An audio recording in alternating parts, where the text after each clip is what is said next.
In your geomorphology class in world geography, you must have gone through a concept of continental drift given by Mr. Wegener. So according to that theory of continental drift, there was Pangaea. Pangaea means supercontinent, and the supercontinent was consisting two main land. One is Angara land and another is Gondwana land. So Gondwana land was in south, Angara land was in north.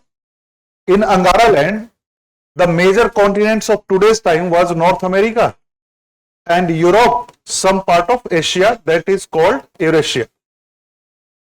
Eurasia was there and North America was there, so we are forgetting about the North America, Eurasia.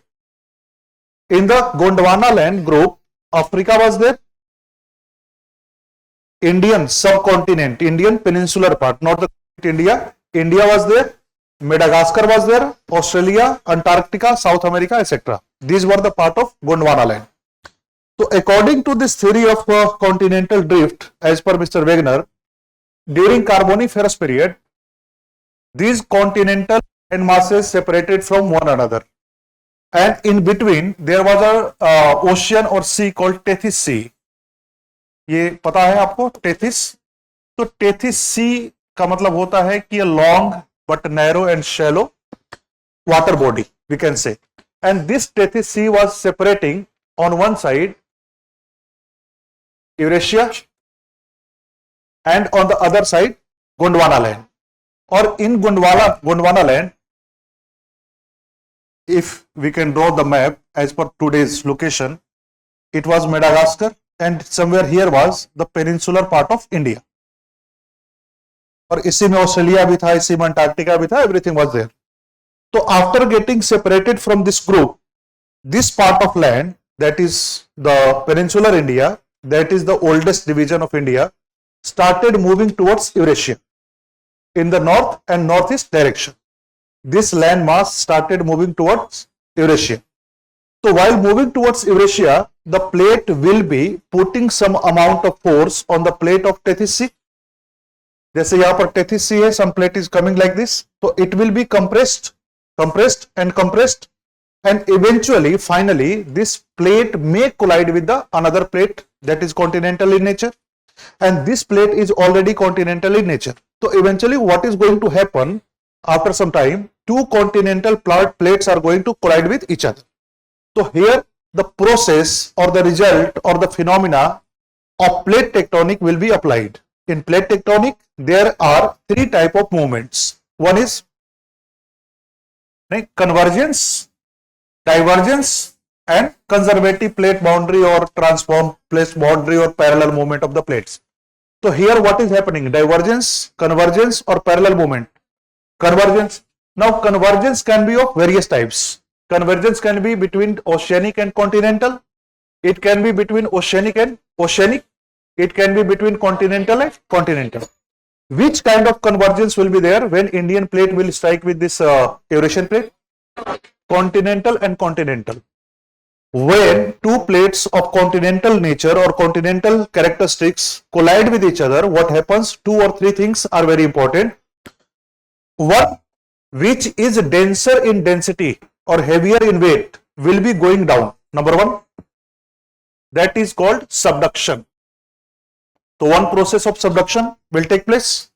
Second, what happens? Due to compressional force, the sediments between these two plates will be compressed, will be folded, and due to their folding, a fold mountain will be formed. Fold mountain. And third is, due to the friction between the plates, earthquake or seismicity will be generated.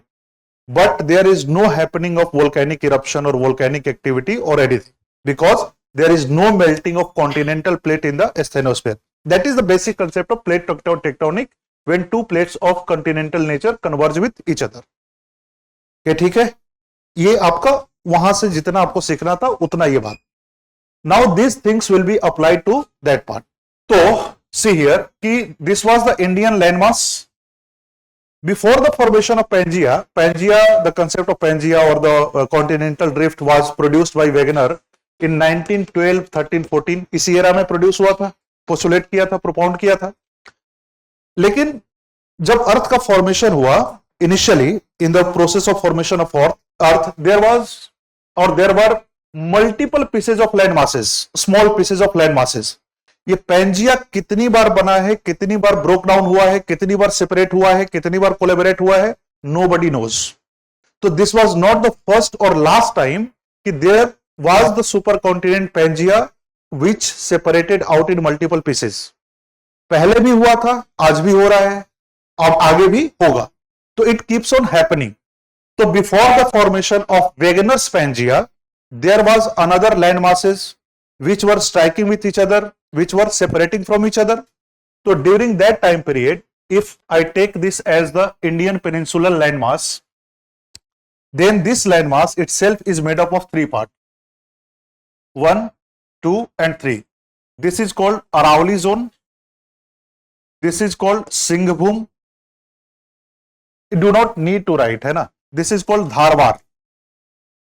So Dharwar was, just understand it, Dharwar was a single landmass. Singhbhum was another landmass. Singhbhum was another landmass, and this Aravalli region was another landmass. जो भी नाम उस समय दिया जाता होगा नहीं पता है। अब क्या हुआ कि this landmass would have collided with this Singhbhum. तो ये कॉन्टिनेंटल टाइप का कोलिजन हुआ, and due to this collision a mountain was formed in the form of Aravallis. समझ में आ गया? जब ये धारवाड़ और सिंहभूम का कोलिजन हुआ तो सतपुरा का फॉर्मेशन हो गया होगा। ठीक, तो before the separation of Indian subcontinent और Indian peninsula from Gondwana land, there was already existence of Aravalli mountain and Singhbhum region, which is in today's time, which is known as छोटा नागपुर, झारखंड। सिंह का मतलब होता है लॉयन, एंड भूम का मतलब होता है लैंड ऑफ लायंस। मतलब this area was densely forested, और जहां पर बायोडाइवर्सिटी थी वहां पर शेर रहा करते थे। ठीक है, तो इसलिए इसका नाम था Singhbhum. And as per the researches of current time, Singhbhum was the first land mass on the entire earth which emerged from the ocean, or which emerged as the land mass. Singhbhum was the first land mass of the earth. मतलब कि बहुत पुराना है, कहने का यह मतलब है कि Singhbhum is the one of the oldest structure on the surface of earth. तो इनका फॉर्मेशन में नहीं जाना। अब देखो क्या कंडीशन है। कंडीशन यह है कि here this was the shape and extension of Eurasia,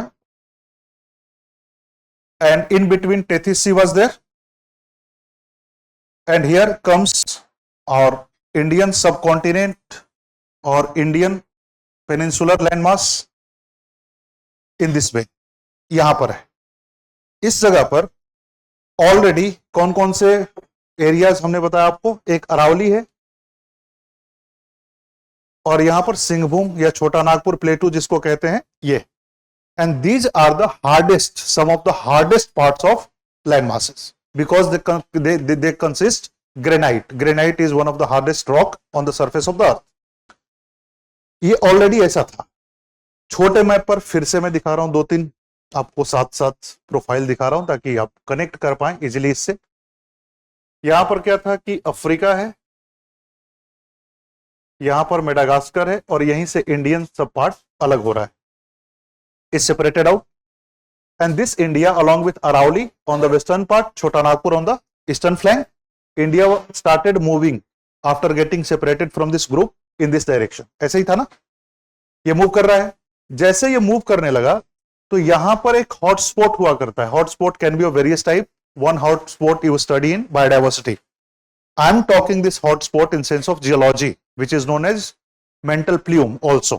अगर आपने पढ़ा होगा तो ठीक है, नहीं पढ़ा होगा तो मान लो कि है। अब इंडियन प्लेट जब इसके ऊपर से पास हो रहा था तो इंडियन प्लेट की स्पीड क्या रही होगी? 120 किलोमीटर पर आवर। हाँ, 120 kilometre per day. Hardly it was one of the fastest moving plate but hardly this speed was 10 centimeter per year. ये बहुत फास्ट स्पीड कहा जाता है, बहुत ही फास्ट, मतलब आपकी लैंग्वेज में कहें तो बुलेट ट्रेन की स्पीड है ये प्लेट के लिए. Otherwise plates use to move at 10 millimetre per year, 2 millimetre per year. These are the speed of movement of the plates. तो India was moving over this hot spot. अब क्या हुआ, कुछ ऐसा हुआ था जैसे एंशियंट इंडियन हिस्ट्री. देखो, तो इंडियन प्लेट है और ये Indian plate started moving and here was the hot spot. Hot spot का मतलब है eruption of magma was taking place. तो when the Indian plate crossed this hot spot, so it is very obvious that some amount of eruption would have taken place on the surface of India. होगा, and that eruption was of fissure type. Fissure type का मतलब होता है the eruption was through some cracks or opening of the plate. कोई दरार होगी वहां पर, cracks होगा कोई, और उसी के थ्रू, उसी वीकन पार्ट के थ्रू लावा का इरप्शन सरफेस पर होना शुरू हो गया. और यह लावा का eruption it continued for some 1000 and lakhs of years. क्योंकि जब तक ये प्लेट इसको क्रॉस नहीं करेगी इरप्शन होता रहेगा, होता रहेगा, होता रहेगा. अब ये प्लेट थी, एक बार इरप्शन हुआ, कंप्लीट इरप्शन मान लो हो गया, फिर ये प्लेट थोड़ा सा आगे मूव की होगी, दोबारा इरप्शन हुआ, फिर तीसरी बार इरप्शन हुआ, फिर plate completely was out of this range.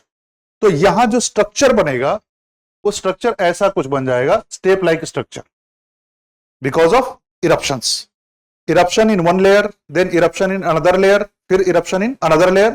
तो step like structure is called trap. Trap जिसको हमने लिखवाया था डेक्कन ट्रैप. ठीक है, तो पहले पेनिनसुलर इंडिया का मूवमेंट हो रहा है, अरावली पहले से ही है, छोटा नागपुर पहले से है, और इस लैंड फॉर्म पर क्या और फॉर्म हो गया, Deccan plateau, due to the eruption of lava. ये समझ में आ रहा है आपको? इतनी सारी चीजों को लेकर हमारा इंडियन लैंड मास आगे की तरफ आया ऐसे, और बीच में है टेथिस.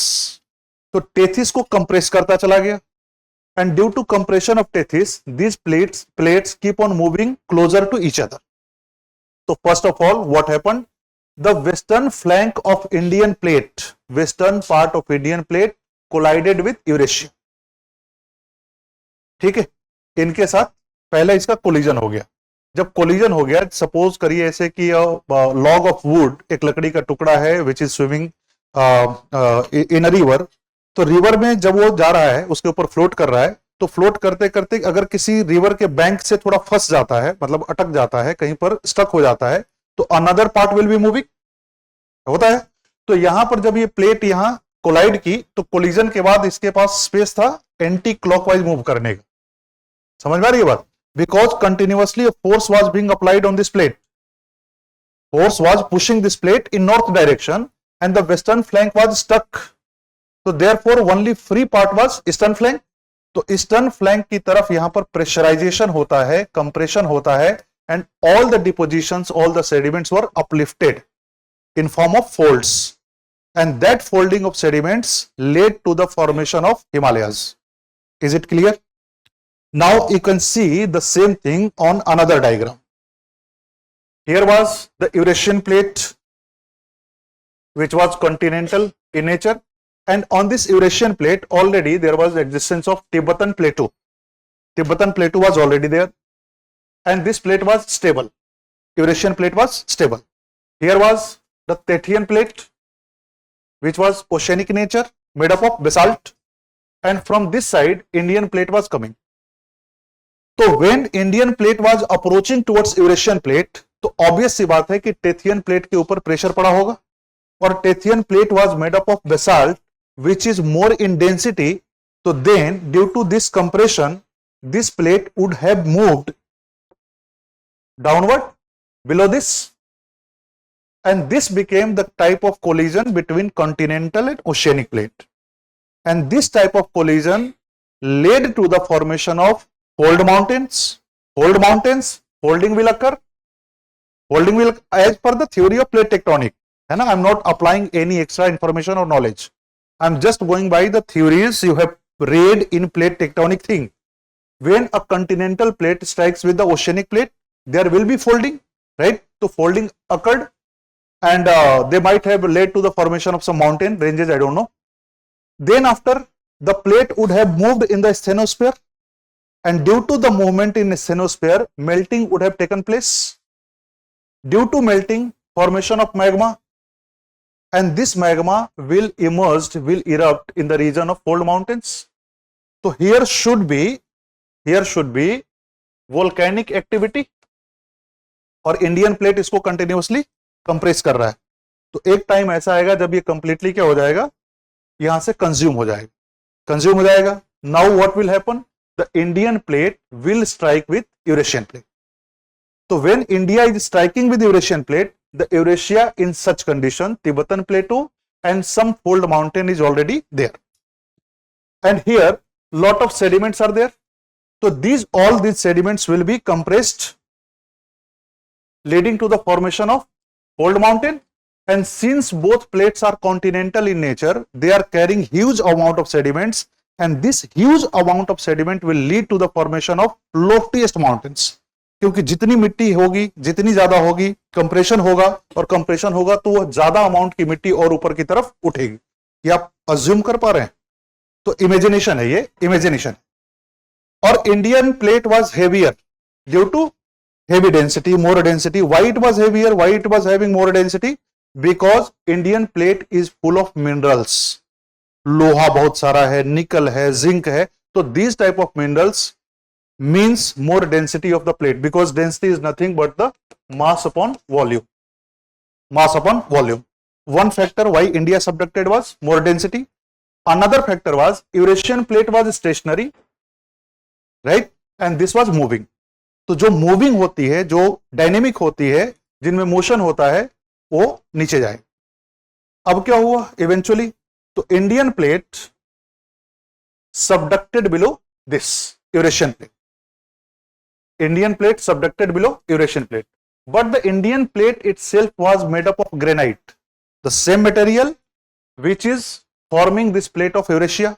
तो दोनों प्लेट ग्रेनाइट के बने हुए हैं, और ग्रेनाइट प्लेट की डेंसिटी जो होती है बेसाल्ट के कंपैरिजन में कम होती है. ये हमने रॉक में भी पढ़ा है, और वैसे भी आपने पढ़ा ही होगा कि ओशियनिक प्लेट और ग्रेनाइटिक प्लेट में लेस डेंसर कौन सा होता है? ग्रेनाइटिक प्लेट, यानी कि कॉन्टिनेंटल प्लेट, राइट? अब ये कॉन्टिनेंटल प्लेट क्या हुआ कि अंदर तो गई, सबडक्ट तो हुई. Now you can compare this phenomena कि suppose you have a tub filled with water and you are putting a piece of wood in this. So this wooden piece will be floating on the water or will completely sink? It will float. Some part will float above the water and some will be beneath the water. Now you are adding another piece of wood below this. ये आप इसके ऊपर pressure apply किए, और pressure apply करने के बाद आपने यहां पर इसको छोड़ दिया. What will happen? It will be moving upward. Now this upward movement will be blocked by already existing would, but despite of that some portion of this will be uplifted, and this another block of log will be locked together. समझ में आ रहा है आपको? ये locked हो गया because this density is lesser than the density of water. तो water में ये सिंक नहीं करेगा, वाटर में अंदर नहीं जाएगा. It will try to move upward and it will push the already existing block in upward direction. The same is happening here, same has happened here, and same will happen in this place. So Indian plate nowadays is locked with Eurasian plate, and because Indian plate has not gone in the deeper part of asthenosphere, there will be no melting of plate, and if there is no melting of plate, it means there is no formation of magma, and if there is no formation of magma, then there will be no eruption of lava or magma or volcanic activities. So Himalayan regions are free from volcanic activities. This mountain is called Himalaya. तो हिमालय में volcanoes क्यों नहीं होता है? Because Himalayas are formed due to collision between two continental plates. And since this continental plate does not go deeper inside the asthenosphere, there is no formation of magma. and in the case there is absence of magma, there will be no eruption and this will be free from volcanic activities. But since the plate is moving down beneath another plate, so there will be obvious friction and this friction will create seismic activities in this zone. So Himalayas are prone to seismic activities but they are free from volcanic activities. Is it clear? अब जब Indian plate का subduction हुआ beneath this Eurasian plate, तो Eurasian plate must have raised up to some height and it will be leading to the elevation और upliftment of Tibetan plateau and already existing this Himalayans. And today's time India is further moving northward, means India is further trying to go inside Eurasian plate. तो इसका मतलब क्या हुआ कि this region is will B prone to सिस्मिसिटी, और seismic activity को हम मान लें कि खत्म हो गई, will remain prone to seismic activity. ठीक है. और इंडियन प्लेट लॉक हो गया, ऐसे लॉक ऐसे हो गया जैसे सम डोर्स आर लॉक्ड और जाम्ड इन रेनी पीरियड. बहुत सारे दरवाजे ऐसे होते हैं ना, जब बारिश वारिश होती है तो जाम हो जाता है, और इतना जाम हो गया कि उसके ऊपर आप फोर्स लगाते हैं, उसको खोलने के लिए पुश करते हैं, but you are not able to open that. You keep on applying forces and that forces are accumulated together. As soon as forces become sufficient to open that door, the door will be opened suddenly. है ना, sudden opening होगी उसकी. और sudden opening होगी इसका मतलब क्या होता है कि आपके पास ये भी पॉसिबिलिटी होगी, प्रोबेबिलिटी होगी कि आप गिर सकते हैं, क्योंकि अचानक से फोर्स आया और अचानक से फोर्स आया, अचानक से दरवाजा आया, तो आपका जो बॉडी का मोशन था, न्यूटन का लॉ अप्लाई करते रहना, गिर जाओगे. ठीक है. अब इंडियन प्लेट यहां पर कंप्रेस तो हो रही है, but Indian plate is not moving northward. इसको मूव करना चाहिए लेकिन मूव कर नहीं रही है, तो all the energies are being stored. और जिस दिन ये सफिशिएंट एनर्जी इसको मिल जाए तो प्लेट ऐसे नहीं जाएगी, प्लेट ऐसे जाएगी, और जब ऐसे जाएगी तो पूरे हिमालयन रीजन में फ्रॉम जम्मू टू अरुणाचल एक भूकंप आएगा बड़ा सा, and that will be the last earthquake in this reason.